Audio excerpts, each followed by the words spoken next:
விடுதலை சிறுத்தைகள் கட்சி என்பது ஒரு கோபிக்கோ, ஒரு திருமாவளவனுக்கோ உரியதல்ல. நாடு முழுதும் இருக்கின்ற இன்னும் தனக்கு வாழவே முடியலையே, உரிமையே இல்லையே, இத கேட்கறதுக்கு யாரும் இல்லையா? அப்படின்னு இன்னும் இப்படி ஒரு அமைப்பே இருக்குதுன்னு தெரியாத ஒரு மக்கள் இருக்கிறாங்க தெரியுமா? அந்த மக்களுக்கான கட்சி. அத பாதுகாக்கின்ற ஒரு ஜனநாயக கடமை உங்களுக்கு இருக்குதுன்னு ஒவ்வொரு நாளும் அவர் எங்களுக்கு சொல்லின்னே இருப்பாரு. எப்படின்னா, அவர் வாழ்றது மூலமா.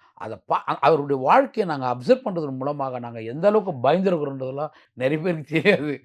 பயப்படணும். அவர் வாழ்க்கைய நீங்க அப்சர்வ் பண்ணீங்கன்னா பயப்படணும். ஏன்னா, அந்த வாழ்க்கைய யாராலயும் வாழ முடியாது. உடம்பு சரியில்ல, தலை வலிக்குது அப்படின்னா, "நாளைக்கு வச்சுக்கேன்ப்பா இந்த கூட்டத்த.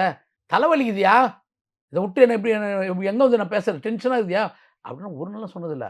கால் வீங்கியிருக்கும், தலை வலிக்கும், உடம்பு முடியாம போகும்.